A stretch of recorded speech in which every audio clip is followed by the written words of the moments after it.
Hi అండి. పచ్చిమిర్చి, ఉల్లిపాయ కట్ చేసి పెట్టుకున్న, చికెన్ కడిగి పెట్టేసుకున్న, పుదీనా, కొత్తిమీర, టమోటా అన్నీ రెడీ చేసి పెట్టుకున్నాను. మసాలా దినుసులు అంటే షాజీరా, చెక్క, లవంగ, యాలక, మరాఠీ మొగ్గ అన్నీ రెడీ చేసి పెట్టుకున్న. అలానే ఆయిల్ గిన్నె పెట్టేసుకుని ఆయిల్ వేసేసుకున్నా. 4 పావులు ఆయిల్ పోసుకున్న. చాలా టేస్ట్ ఉంటుందండి, ఎందుకంటే ఆయిల్ ఎక్కువ వేసుకుంటే బాగుంటుంది చికెన్ కర్రీ కాబట్టి, నీసు వాసన లేకుండా. చూడండి, అవన్నీ వేసేసుకున్న. ఆయిల్ వేడెక్కాక అవి మగ్గించేసుకున్నాం. అవి మగ్గించిన పాట కొంచెం మంచిగా మగ్గింది కదా, బాగా ఉల్లిపాయ అన్నీ బాగా దగ్గరికి అయినాయి కదా, దాంట్లో కొంచెం పసుపు, కొంచెం సాల్ట్ వేసేసుకున్నాం.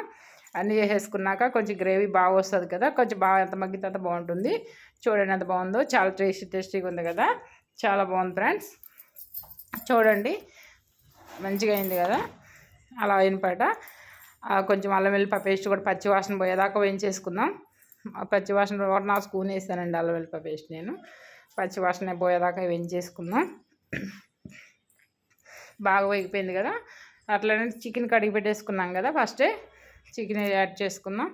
చికెన్ యాడ్ చేసుకున్నాక చికెన్ కూడా బాగా మగ్గించుకుందామండి.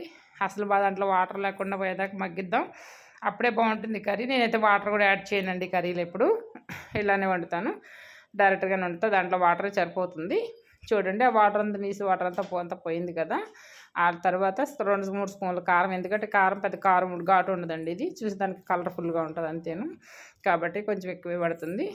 అట్లానే టమాటాలు వేసాను, అట్లానే కొంచెం కొత్తిమీర, కొంచెం పుదీనా కూడా వేసాను. ఎందుకంటే కొంచెం ఎంత మగ్గితే అంత బాగా టేస్ట్ వస్తుందండి, ఇది చాలా బాగుంటుంది. కొత్తిమీర పుదీనా కాంబినేషన్ చికెన్కి ఎప్పుడైనా చాలా బాగా కుదురుతుందండి కర్రీ. టేస్ట్ చూడండి, చాలా బాగా మగ్గిపోయింది కదా, చాలా దగ్గరికి అయిపోయింది కదా. ఇంక అంతే అండి. చూడండి, చాలా మీగా మంచిగా అయింది.